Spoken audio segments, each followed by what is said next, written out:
Bonjour, j'espère que tout le monde va bien. Alors aujourd'hui, je vais faire une déco de porte avec des pommes de pin. Ça. Voilà, merci mon chéri. Et des branches de mon sapin. Donc j'ai ramassé des pommes de pin, j'ai ramassé mes branches. Maintenant, on passe à la déco. Donc je prends un carton épais et je vais faire un cercle. Donc 3 cm de marge. Donc ensuite, donc j'en ai réalisé 2 pour que ça soit super solide et ensuite donc je vais les scotcher. Et comme ça c'est super solide. Ensuite je prends des branches de mon sapin et je vais le mettre autour de ma couronne avec du fil. Donc j'avance au fur et à mesure. Là on voit le fil, tac, je le mets au-dessus et je passe entre les épines. Donc je le plie en arrondi pour avoir l'arrondi. Là j'arrive, j'ai presque fini de mettre mes feuilles.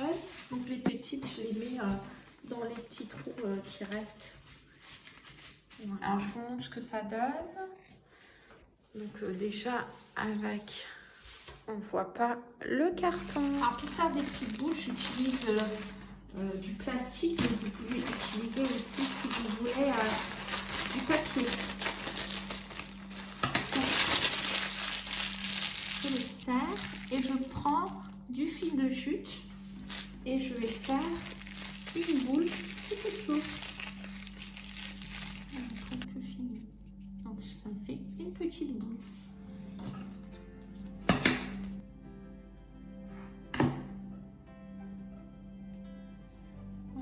Et donc j'en ai fait plusieurs. Donc avant de les placer, ce que je fais, c'est donc avant de les coller, pardon, ce que je fais, c'est que je regarde et j'en mets un petit peu à droite, à gauche, donc au feeling, pour voir ce que ça donne. Les petites, je vais les mettre en dernier. Je commence déjà par les plus grandes. Donc une fois que je les ai placées tout autour, alors ce que je fais, donc je vais les coller.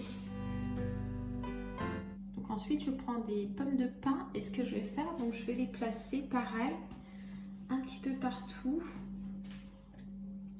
avant de les coller. Alors ce que vous faites aussi, soulevez de temps en temps pour voir où il manque pour remettre des boules à l'intérieur. Vous voyez, là, si j'en mets, est-ce que ça fait joli ou pas? Donc de temps en temps, soulevez pour mettre à l'intérieur. On continue. Donc ensuite, je prends des petites perles et ce que je fais donc ici au niveau, je vais en casser un, voilà, et je vais coller ma perle au milieu.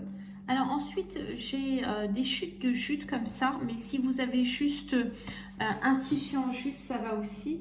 Donc comme c'est juste 2 morceaux, je vais essayer de faire un ruban. Je vais le plier comme ceci, voilà, et je vais le placer comme ça. Alors j'ai essayé de garder les mêmes tons. J'aime pas quand c'est mélangé. J'ai jamais acheté de couronne de ma vie parce que c'est toujours mélangé. C'est vrai que je suis plus dans la simplicité, mais je préfère quand c'est simple. Donc ensuite je prends 3 fils de jute. Ce que je vais faire, c'est que je vais faire un nœud. Donc je rajoute des perles au niveau du bas. J'ai fait juste un nœud et donc je vais le coller au milieu de mon nœud. Donc je vais rajouter une petite perle juste au milieu du nœud. Donc ensuite j'ai fait des chiffres, donc 2022, et ce que je vais faire, donc avec le jute, je vais coller tout autour. Donc j'ai fait 3, 2, le 0, enfin j'en ai pas besoin parce que je vais utiliser la boule ici.